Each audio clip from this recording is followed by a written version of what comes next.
I think it's very important for young people to be surrounded by creative people. You know, I feel we have a lot of energy when we're young, man. And if we don't find something to do, we get bored, then we want to kick it in the parking lot. 5 homies pull up, 10 homies pull up, and then we get into some hood shit. You feel me? So if you get surrounded by people who really don't have anything to tell you besides pull up, then you know you definitely gonna be misguided and get into shit that you shouldn't even be a part of. So I suggest, you know, surround yourself by people who are maybe telling you shit that's boring to you. People who are telling you things like, hey homie, check this out, guess what I learned today?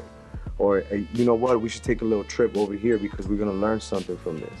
Or, you know, my older homie told me this, so that's the reason why I don't even kick it with nobody. I'd rather be alone. It's very important to read. You know, it's very ironic because the young homies, they be at school bored as fuck, yawning and shit, can't wait till school gets out. But on some real shit, you gotta read. You gotta understand that even when you leave school, you're gonna have to at least have some certain type of fucking knowledge to count the money somebody's trying to give you. How you gonna understand numbers and count fucking money and know what goes into what bank account and all of that shit if you are not educated? You don't have the basic education. You feel me? So it's very important for the homies to have somebody like that. So hopefully they get to find that. There was an art class that I had that really it really taught me a lot about how you can be yourself, and you could create some shit that people maybe might not understand but could still be dope.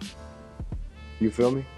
And I understood that at a young age because I was always into, like, you know, different ass shit. I was never really into like a lot of the things that normal kids were into. I was always into, like, you know, gangster shit and different type of films and just other things. Like, I admired Fidel Castro at a young age because I watched a documentary and shit on him, and it was like on one of those educational channels where they play cartoons but they also show educational shit, and it just showed where he came from, and you know, I didn't admire what he did after once he became into power, but I admired the whole dedication shit.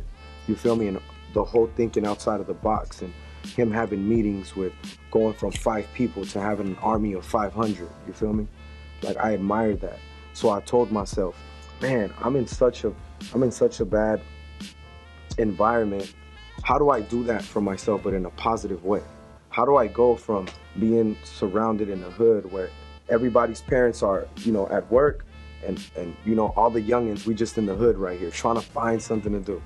How can I overcome all this shit? How can I overcome, you know, my homies that I looked up to, and even my neighbors, you know, people I grew up with, getting into drugs and shit, throwing their life away and doing shit like that? How do I do that? I feel like art taught me that, bro, that it's okay to be different. It's okay to think for yourself. It's okay to think something that you think is dope, become dope. It's just a vision. How you gonna display it to people? How you gonna project this shit? You feel me? So that's what I learned from it, and that's what I'm trying to teach the young homies. I think a lot of young people get discouraged too, bro, real quick. You know what I'm saying? Everybody wants to have fucking Jordans and shit. Everybody wants to have the same shit. Everybody wants to agree with people on the fucking internet just because something is politically correct. Nobody has the balls to be like, nah, fuck that artist, I don't fuck with that. Everybody wants to be a part of the same shit. But I feel like if you can learn that, man, you'll be good in life.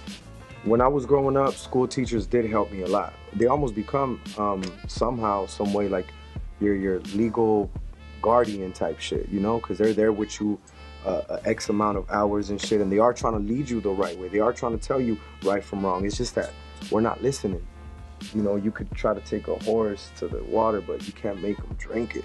You know what I'm saying? Now I understand that shit. Like, people can really tell you, like, yo, this is the way to move. But, I mean, you might get there and might wonder, like, what are we doing here? I feel that teachers can only do so much, especially in this generation with the internet. I mean, how do you really get a bunch of kids to pay attention in class when everybody has their cell phone? And now I'm seeing on World Star Hip Hop where, man, students are fighting the teachers. You know, in my time, I never seen no shit like that. You know what I'm saying? You have the homies walk out the classroom, you have the gangsters just be in the hallway, not even go inside the classroom, but I ain't never seen no G in my time fly the fucking teacher like the way that I've been seeing on the internet. So I feel like this generation comes with a lot of bullshit. I feel like what we can do is have the parents more involved with the teachers, because it can't just be a responsibility of the teacher. I think the parents got to get involved. Like, you gotta know you got a badass kid, and you gotta pull up and talk to the teacher and be like, yo, this is how we gonna work this. I feel that some of the things that could change the violence in cities like Los Angeles and Chicago is the way we do our jobs as parents. Our sons at 14, 15 shouldn't be fucking hanging out in the streets doing nothing. You know what I'm saying? Hanging out with kids who are bringing guns and shit and making that environment that way. You feel me? A lot of these kids don't have fathers, so they're just out there chilling, hanging out, trying to make a name for themselves, because they don't feel that support from their father that makes them feel like, man, I'm proud of you. You this type of young man. You feel me? We trying to get that certification from the wrong fucking people, from our OGs, and we don't start realizing, like, wait a minute, my OG is this fucking age and he still lives with his parents. That's not someone to look up to. My OG doesn't even look over, you know, he doesn't even take care of his kids, hasn't seen his kids in a long time. This is not the type of person I want to look up to. I feel being misguided, man, can take us all the way down.